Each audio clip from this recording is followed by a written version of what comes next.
رونو جماعت اسلامی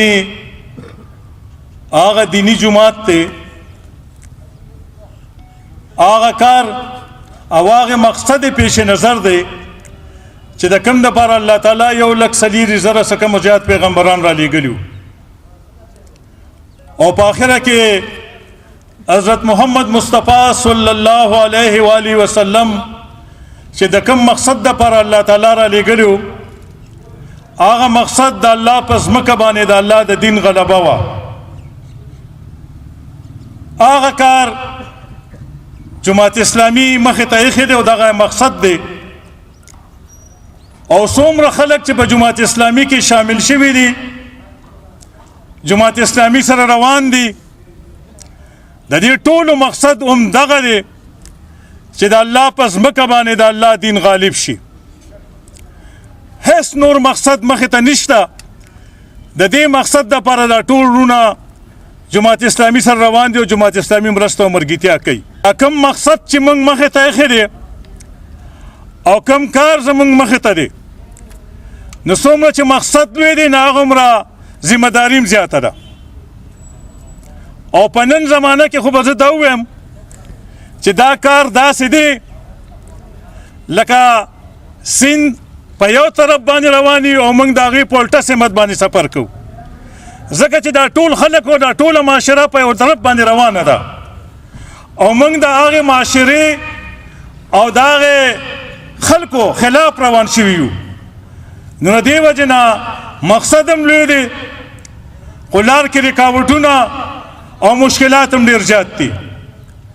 نو دا مشکلات او رکاوټونه به انشاءالله ډېر په اخلاص سره په مینه سره په حکمت سره انشاءالله عبور کوو او هغې خپل مقصد ته به انشاءالله ځان رسو او که موږ خپل مقصد پیش نظر وساتو نو انشاءالله هیڅ یو رکاوټ زموږ مخې ته نشي ودرېدی چې کله د سړي مخې ته یو غټ مقصد وي نو د هغې دپاره بیا هغسې عزم او حوصله هم پکار وي نو انشاءالله زه د دې خپلو ملګرو نه دا توقع لرم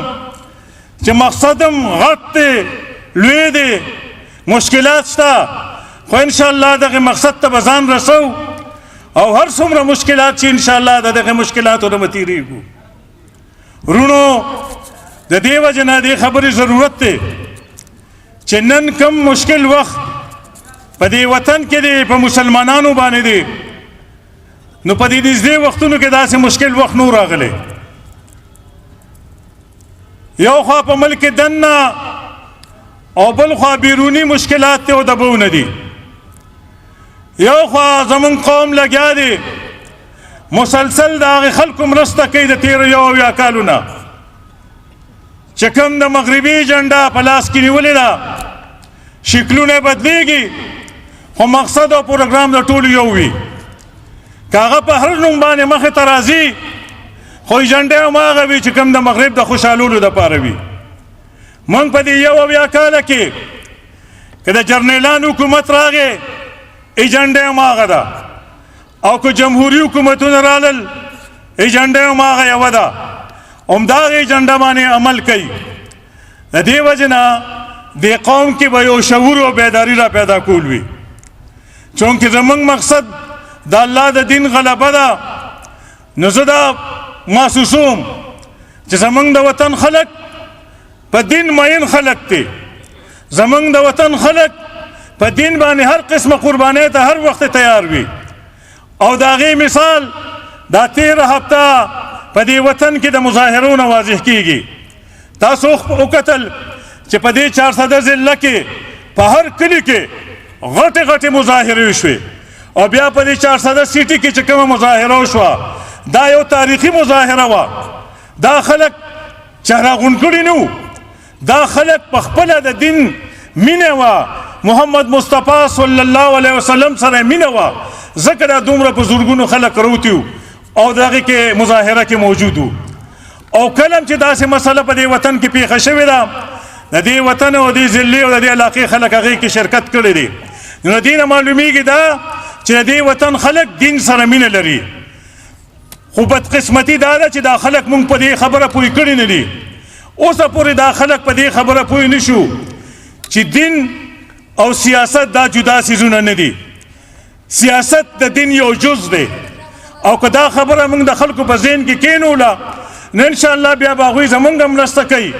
او د هغې جوماتونو هم مرسته کوي چې څوک په دې وطن کې د اسلام او د دین د غلبې دپاره کوشش کوي خو بدقسمتي دا ده چې دا خلک موږ اوسه پورې په دې خبره باندې پوه کړي نه دي نو انشاءالله موږ به یو بھرپور کوشش کوو په دې خپله ضلع کې چې هر جومات ته به ځان رسو او په هر جومات کې به انشاءالله د دین خالص دعوت د خلکو مخې ته ږدو چې خلک په دې خبره باندې پوه کړو چې منځونو باندې یوازې الله تعالی انسان نه بخي او نه منځونه مونږ هغه ځای ته رسولی شي چې دا کم مقصد زموږ مخې ته دی منځ فرض دی هغه به کوو حج فرض دی هغه به کوو روژه فرض ده هغه به نیسو زکات فرض دی چې په چا وسې کېږي هغه به ورکوي خو الله دین غلبه چې دا دام دقسې فرض دی څنګه چې را باندې دا مونځ فرض دی اسلامي نظام راوستل را باندې دقسې فرض دی څنګه چې را باندې دا مونځ فرض دی دې وجه ده که موږ دا خلک په دې خبره باندې پوه کړل نو انشاءالله خلک به راسره بیا مرسته کوي چونکې دا وطن آزاد شوی د لا اله الا الله محمد رسول الله په نوم باندې و ګین د انګریزانو په حکومت کې په دې وطن کې په مونځ پابندي نه وه په روژه پابندي نه وه په حج او په زکات پابندي نه وه په جومات جوړېدو پابندي نه وه په دارالعلوم جوړېدو پابندي نه وه خلکو قربانۍ د دې مقصد دپاره ورکړې وې چې دلته به لا اله الا الله محمد رسول الله نظام وي چونکې هغه نظام په دې وطن کې رانغی د دې وجې نه نن پورې زموږ دې وطن کې موږ مشکلاتو سره مخامخ یو د هر چا حکومت چې راشي همدا مشکل به وي دلته علیشان اشاره وکړه په دې 75 ورځو کې د دې موجوده حکومت ګراني کوم ځای ته ورسېدله مشکلات د خلکو کوم ځای ته ورسېدل په دې وطن کې د خیر خبره موږ ونه اورېدله بلکې په دې حکومت کې هغه اقدام وشو چې په تېرو 10 کالو کې نه و شوی د نواز شریف صاحب په حکومت کې ممتاز قادري پانسي کو او دا هغه سیا چې په چا باندې دا الزام و چې چا باندې دا ثابت شوی وایي کوټ او سیشن کوټ کې چې دې د رسول الله صلی الله علیه وسلم توهین کړی دی او هغه دې حکومت رها کړه دې نه معلومیږي دا چې هماغه جنډه د هغې جنډه کې څه فرق نه دی راغلی هماغه جنډه ده او په هغې باندې روان دي بیا دې حکومت یو معاهده وکړه او د هغې معاهدې نه پس اوس د هغې خلکو خلاف لګیا دي دوی اپایارې کوي او د دهشتګردۍ دپې پې لګوي دې موجوده حکومت 126 ورځې درنه ورکړې وه او دوی په هغې درنه کې څه نه دي کړی په ټي وي سټیشن حمله دوی کړې ده پارلیمنټ باندې حمله دوی کړې ده نو د دوی خلاف خو یوه مقدمه مو نه شوه او د دې نه مخکې په دې وطن کې یو بل مثال هم زموږ مخې ته شته چې کله بېنظیره صاحبه شهیده کړې شوه د هغې نه پس چې په سند کې کوم حالات جوړ شوي وو ریل ټرینونه یې سیزلي وو دوکانونه یې لوټ کړي وو بینکونه یې لوټ کړي وو او د دنیا هر هغه کار هغوی 3 ورځې کړی وو په یو قسم مقدمه جوړه نه شوه خو چې کوم خلک د رسول الله صلی الله علیه وسلم د دین پتنګان دي او د شمع رسالت دپاره راوتلي وو زه د دغې خبرو مرسته نه کوم چې غلط کار دی هغوی وکړي خو زه دا وایم چې په هغې خلکو باندې مقدمه نه درج کېږي نو په دوی ولې درج کېږي چا چې ټرین وسېږه په هغه مقدمه نه درج کېږي چا چې پارلیمنټ باندې حمله وکړه په هغه مقدمه نه درج کېږي چا چې په ټي وي سټیشن باندې حمله وکړه په هغه باندې مقدمه نه درج کېږي نو بیا په دوی باندې ولې مقدمه درج کېږي ځکه چې دا د دین خبره کوي او نن هماغه خلک دا خبره کوي چې چا دغه 126 ورځې درنه ورکړې وه او د هغوی وزیران لګیا دي هماغه خبرې کوي چې کوم هېڅ چا هم نه کولې نو وروڼو د دې مسلو حل یعنې موږ به ټول عمر مرثیې نه وایو چې ټول عمر موږ به راغونډېږو مرثیې به وایو مرثیې به نه وایو انشاءالله د دې خلکو خلاف به هم روزو او په دې وطن کې به د دین د غلبې دپاره انشاءالله ملا تړو چې څو پورې زمونږ وس کېږي انشاءالله دا کار به کوو او په شوق سره به کوو انشاءالله چونکې مونږ په خپله خوښه د دې کار دپاره ملا تړلې ده د دې وجې نه په مونږ باندې فرض دي چې مونږ د نورو خلکو نه زیاته قرباني ورکړو نورو خلکو نه زیاته منډه ووایو مونږ به مایوسه کېږو نه الیکشن یو مرحله وه تېره شوله دا الیکشن به راځي الیکشن زمونږ مقصد نو دا د مقصد ذریعه وه مونږ خپل کار وکړو خلکو ته هم پیغام ورسو اوس خو خلکو زمونږ پیغام نه دی قبول کړی نو دا خو د خلکو ګناه ده خو که مونږ خپل پیغام نه رسولی نو بیا به زمونږ ګناه وي دې وجې نه مونږ خپل پیغام رسولی دی مونږ مایوسه نه یو او مایوسي چې دا کفر دی انشاءالله مونږ مایوسه کیږو نه مونږ به د دې حالاتو مقابله کوو او انشاءالله مونږ به د خپل پیغام هم رسو دغه مغربي جنډه به هم انشاءالله ناکامه کوو او په دې وطن کې به انشاءالله د دین د غلبې لپاره بھرپور کوشش هم کوو ورونو نن